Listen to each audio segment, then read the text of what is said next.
Okay. अब हमने ये न्यूमेरिकल नंबर 3 को जो है वो सॉल्व करना है।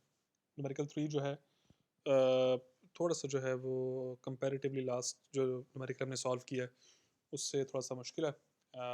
ठीक है, तो इसको ज़रा सॉल्व करते हैं। तो मैंने ऑलरेडी इसको जो है ना कॉपी करके जो है वो वर्ड में पेस्ट कर दिया हुआ है।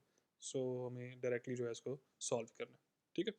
अच्छा जी, अब इसके अंदर जो है ना इसने बोला हुआ कि रेक्टेंगुलर चैनल है आपके पास, उसकी जो ब्रेड्थ है या जो विड्थ है उसकी, वो कितना है? वो 6 मीटर वाइड है। तो एक एक तरह से इसकी जो है ना उसने हमें एक लिहाज से इसकी जो है वो ब्रेड्थ की बंधी हुई है। ठीक है?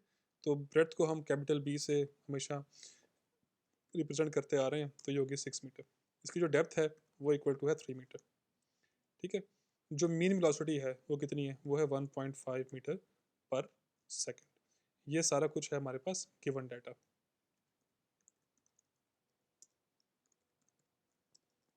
ठीक है? इसके बाद जो चैनल है इसको ये कॉन्ट्रैक्ट हुआ और इसकी जो विड्थ है वो कितनी होगी? वो होगी 4.5 मीटर।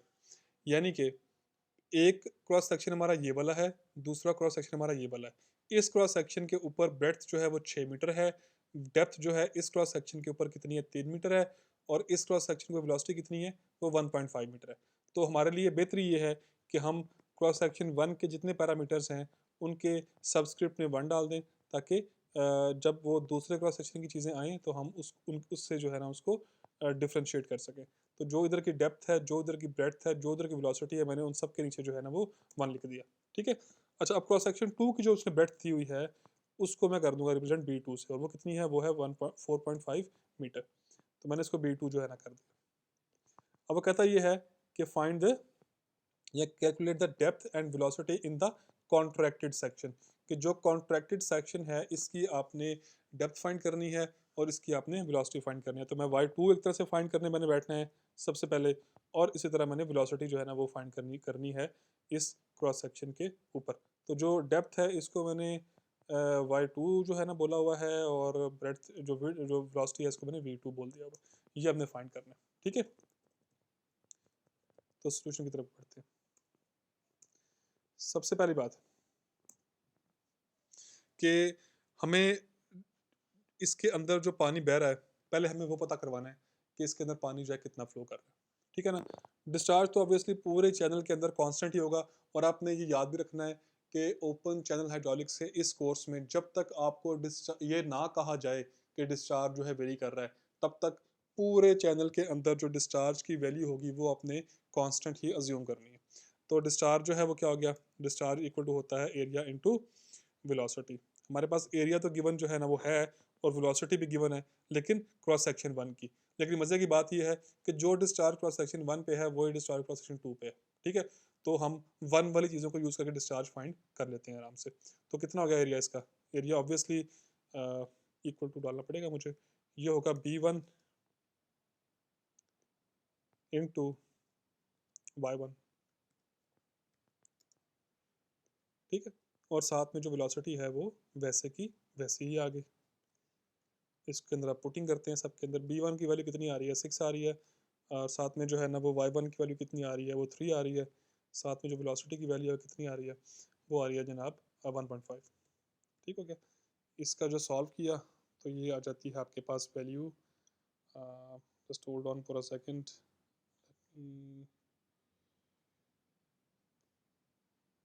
18 इंटू 1.5, तो ये 27 जो है ना क्यूबिक मीटर पर सेकंड आपके पास डिस्चार्ज जो है वो आ गया। ठीक है? ये है आपके पास डिस्चार्ज की वैल्यू। बहुत सिंपल है। ये तो हमने फाइंड कर लिया कि पूरी चैनल के अंदर जो डिस्चार्ज हो रहा है वो कितना हो रहा है? 27 क्यूबिक मीटर पर सेकंड। ठीक हो गया?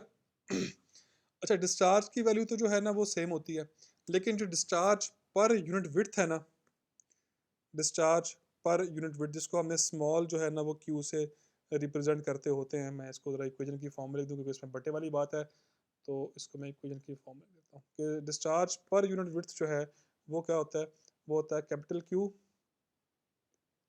Over small Q, sorry capital Q over B, यानी कि डिस्चार्ज पर यूनिट विड्थ। अब ये जो है ये विड्थ विड्थ के लिहाज से वेरी करता है। अब चूंकि यहाँ के विड्थ और यहाँ के विड्थ जो है वो डिफरेंट है, तो ऑल्दो के इन दोनों के बीच में डिस्चार्ज जो कैपिटल क्यू है वो सेम रहेगा, लेकिन जो स्मॉल क्यू है वो विड्थ के चेंज होने के साथ ही जो जो स्मॉल क्यू है वो चेंज हो जाएगा।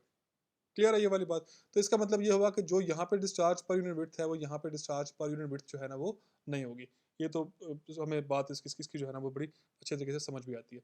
तो हम यहाँ का जो डिस्चार्ज पर यूनिट विड्थ है उसको फाइंड कर लेते हैं। ठीक है, वो क्या होगा, जो चूँकि क्रॉस सेक्शन 2 का डिस्चार्ज पर यूनिट विड्थ है तो मैं उसको क्या बोलूँगा, क्रॉस सेक्शन 2 की चीज़ को क्यू स्मॉल क्यू 2 बोलूँगा इसको मैं। ठीक है ना?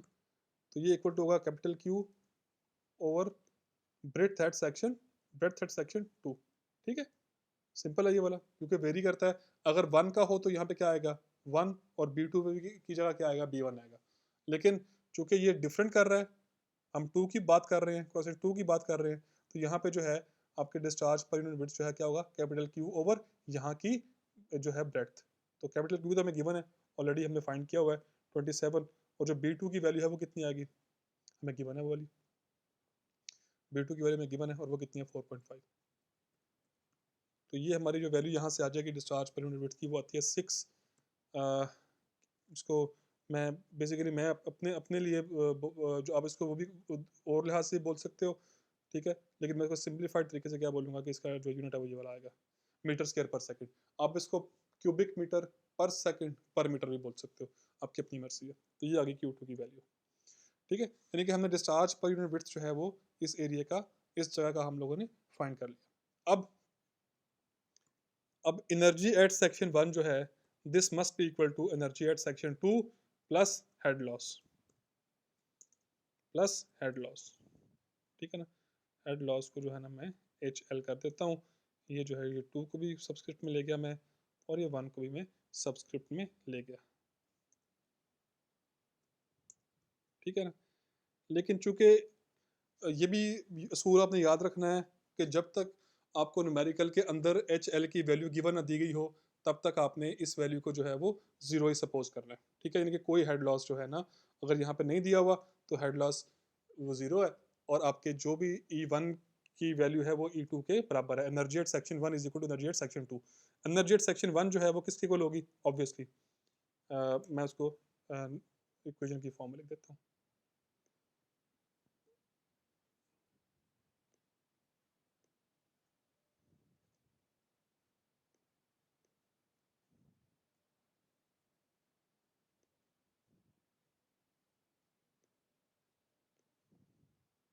कितनी आ जाएगी, आ जाएगी Y1 प्लस, सो सॉरी, इसको मुझे ये करना पड़ेगा, Y1 प्लस V1 का square over 2G।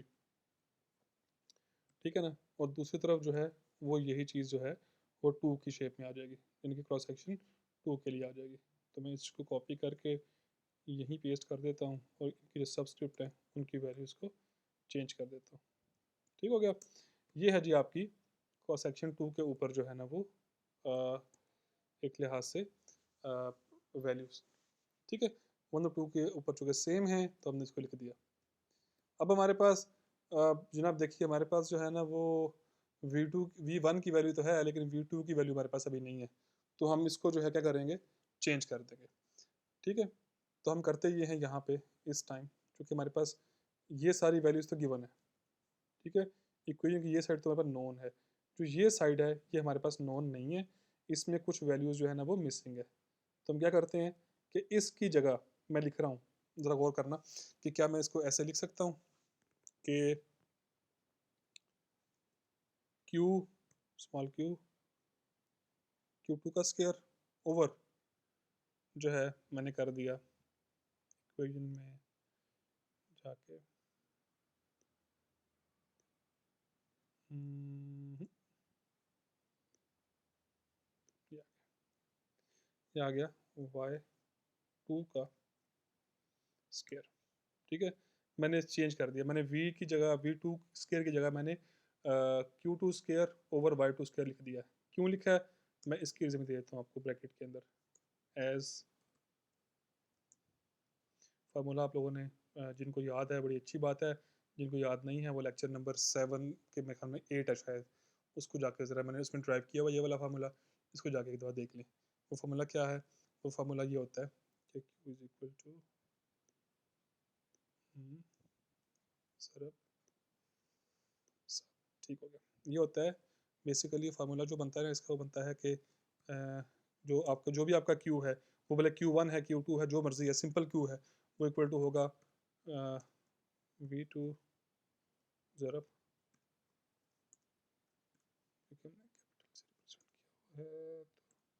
Equal to basically ये वाला फार्मूला जो है ना मैंने अप्लाई किया कि जो स्मॉल क्यू है वो इक्वल टू होता है v इंटू वाई के इक्वल।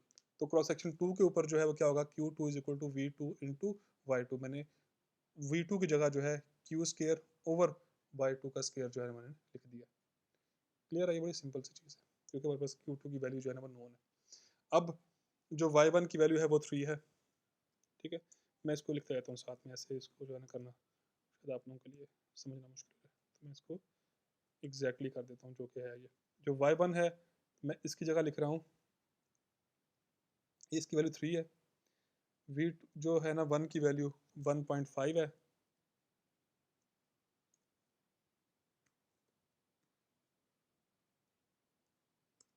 ठीक है ना, ये 1.5 का स्क्वायर आ गया।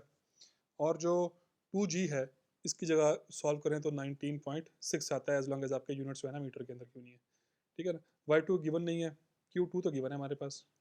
ठीक है ना, तो Q2 क्या आता है, Q2 की वैल्यू जो है मतलब पुट कर रहा हूँ, वो Q2 की वैल्यू जो है ना वो आती है 6। हमने अभी अभी जो है ना ऊपर ये सामने लिखी हुई है वैल्यू इसकी। ठीक है, और नीचे जो है ना ये 2G की जगह मैंने फिर दोबारा से 19.6 लिख दिया। ठीक हो गया। अब देखो पूरी इक्वेशन में जो है ना सिर्फ एक चीज़ जो है ना वो अननोन है, और वो क्या है, वो है वाई। ठीक है, इसको हम सॉल्व कर लेंगे आराम से। पहले इस जगह को सॉल्व कर दें। ये 3 प्लस 1.5 का स्क्वायर 19.6 का जो है ना, इसको जब सॉल्व करते हैं तो ये आता है 3.115। ठीक है, ये एक तरफ आ गया, और दूसरी तरफ जो है ना मैं इसको लिख के दूँ इक्वेशन के फॉर्म में ताकि मुश्किल ना हो जाए।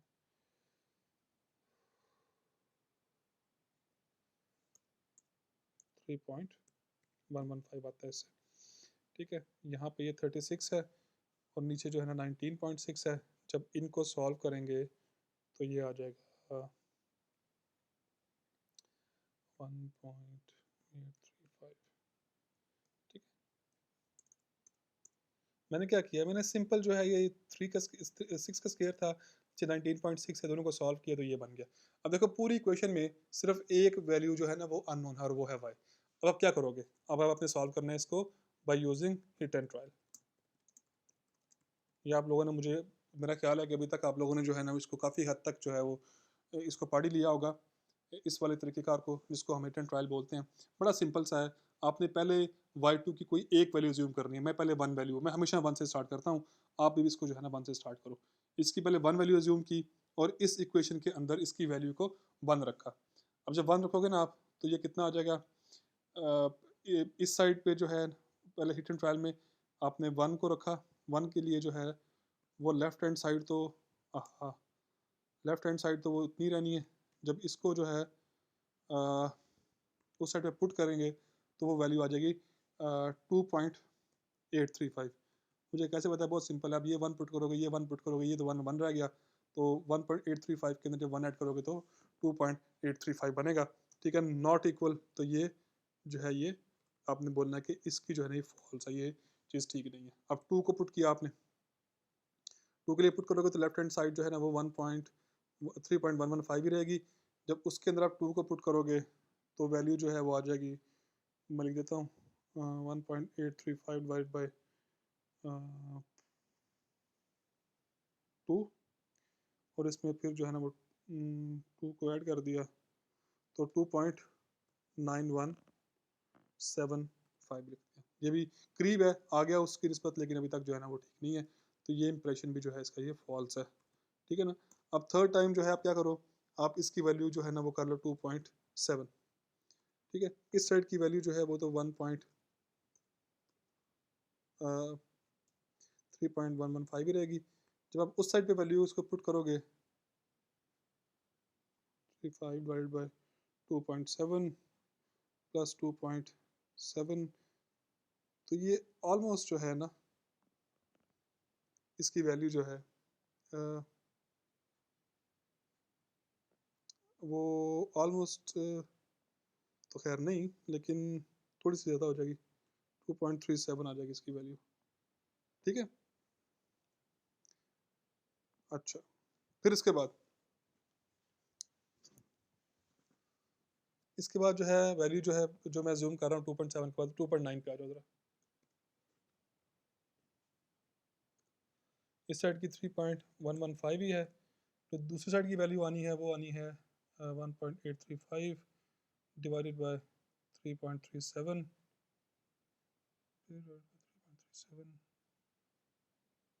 प्लस 2.9, तो ये ऑलमोस्ट जो है ना ये आती है 3.06। ठीक है, 3.0615। अच्छा, ये ऊपर वाली 3.7 नहीं आती, ये कम आती है, मैंने असल में उसका 2.7 का स्क्वायर नहीं लिया था नीचे ना, तो अगर मैं इसकी एक्चुअल वैल्यू यहाँ पे लिखूँ तो ये 1.835 डिवाइड बाय,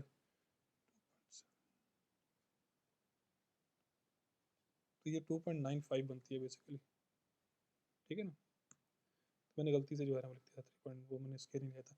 तो अब आप 2.9 लोगे तो ऑलमोस्ट है ना सेम आ रही है, 3.06 आप 3.1 कर सकते हो आप, तो आप क्या लोगे कि जी आपकी जो है ना वो ये इसको आप साथ में कर लोगे, ये ट्रू है कि ये जो वैल्यू आपने पुट की है इससे जो है ना इंप्रेशन जो आ रहा है वो ट्रू आ रहा है। तो आपने लिख देना यहाँ पे कि जो आपकी y2 की वैल्यू है by using hit and trial that is equal to 2.9।